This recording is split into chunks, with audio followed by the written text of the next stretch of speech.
All right, first let me say that when it comes to Zoom, we will only have Zoom when we're all on the internet, because the Zoom times are going to be Monday for you guys from 9 to 9:30. They're 30 minutes Q&A. You don't get taught anything new on Zoom. It's just for me to answer questions for you. And seeing as how next Monday we don't have school, and then after that we go back into in-person sessions, it will be a while before we actually have Zoom. Now, if you're someone who is going to do online only and you would like to schedule a time to have Zoom with me during my planning period, just reach out to me and I will work on a schedule with you on that. So let's go ahead and start this week's notes. So we're covering 2 sections today. And we have 3 goals. Goal number 1 is to be able to name angles and classify them. Goal number 2 is to be able to set up and solve equations using angle addition postulate. And goal number 3 is to be able to use special angle relationships to find angle measures. So first, let's talk about naming and classifying our angles. This is goal number 1. So there are 4 ways in which you can name an angle. So let's say we have an angle that looks like this.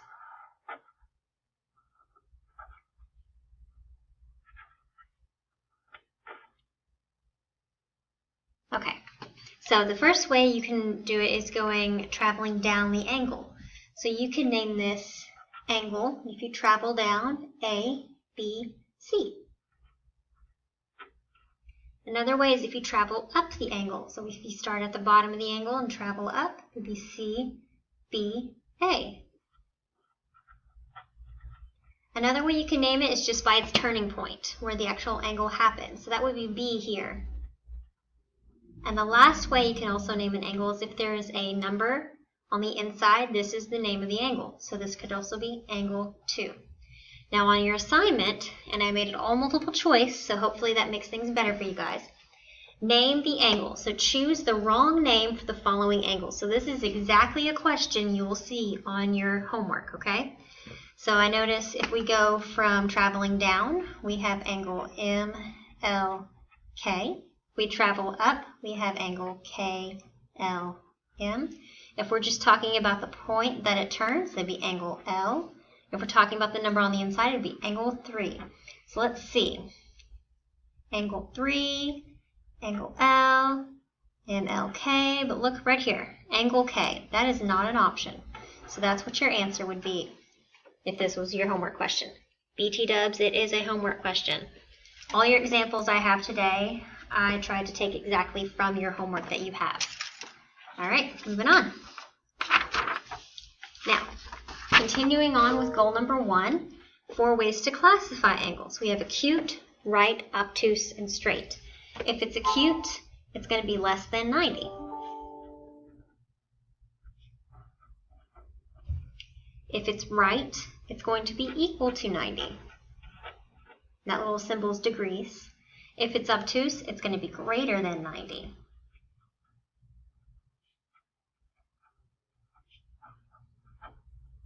And if it's straight, it's going to be equal to 180. So let's practice classifying some angle measures. And you'll do problems just like this in your homework, okay? You'll be given the degree, and you have to tell me what classification it is. So A, 180 degrees. Well, let's see if there's any of them that are equal to 180. That would be straight. Equal to 90, right. Equal to 45. Well, none of these are equal to 45.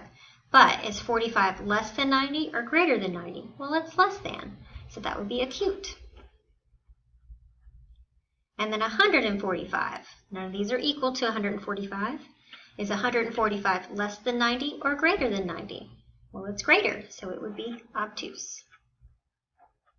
So there's goal number 1, being able to name and classify angles.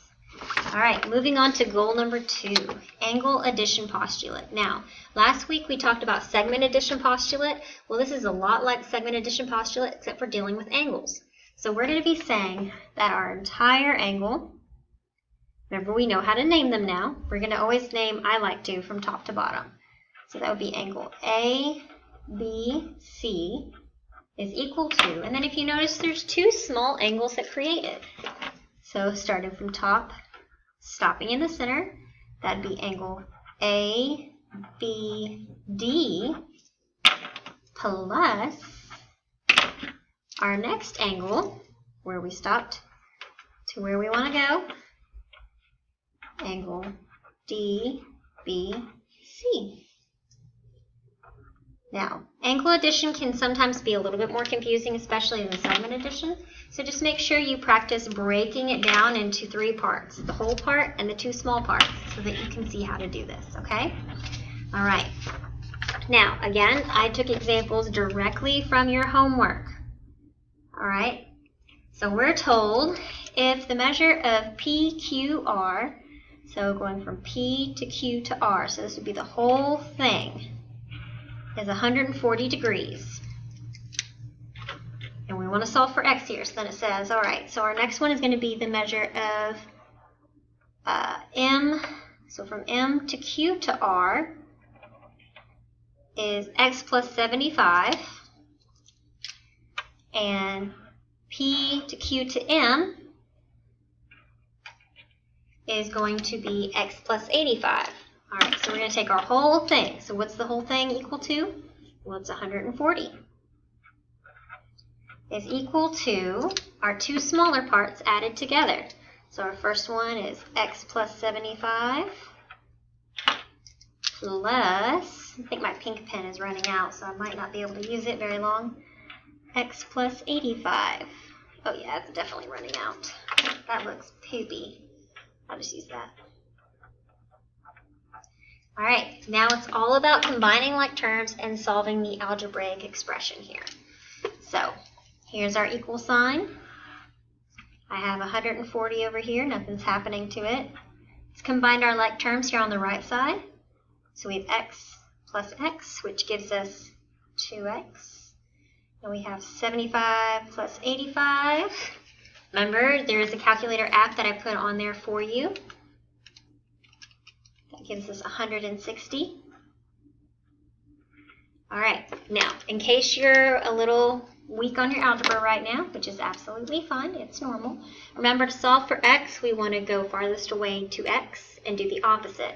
So farthest away from x is an addition of 160, so we want to do the opposite. So that'd be a subtraction of 160. Another way you can do this that I noticed some of y'all did last year is you would put all the numbers on one side and all the variables on the other.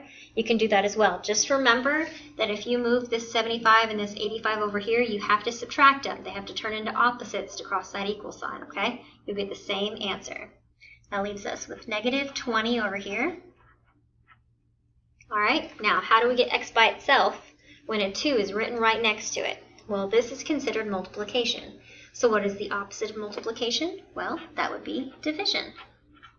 So we get our final answer as x equals negative 10. Now remember, when you type this, oh yeah, it's multiple choice, you don't have to worry about it anymore. That was part of the reason why I turned it multiple choice. A lot of you didn't listen whenever I said, when you type in your answers, you don't have to put x equals, just put negative 10. And so I had to go through and I've had to grade a lot of them by hand, which is taking a very, very long time. All right, here we go. Example 4, find the indicated angle measure.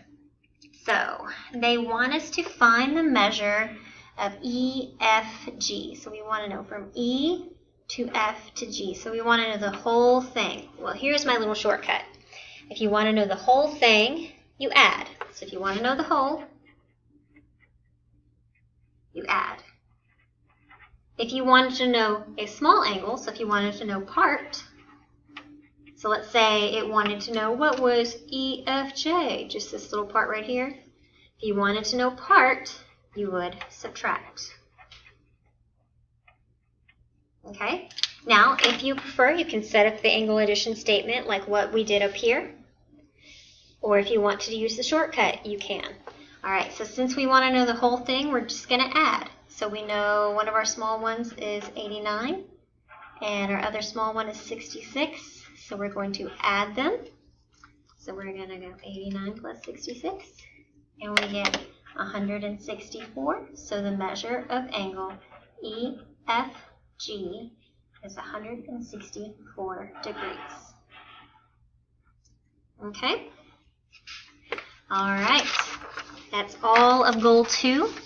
See how we're doing on our time here. Okay. All right. So before I start goal 3, I'm going to go ahead and stop the video. I do plan on getting it to where I can make longer than 15-minute videos, but I'm going to go ahead and stop this one, and then goal 3 will be part of the next video.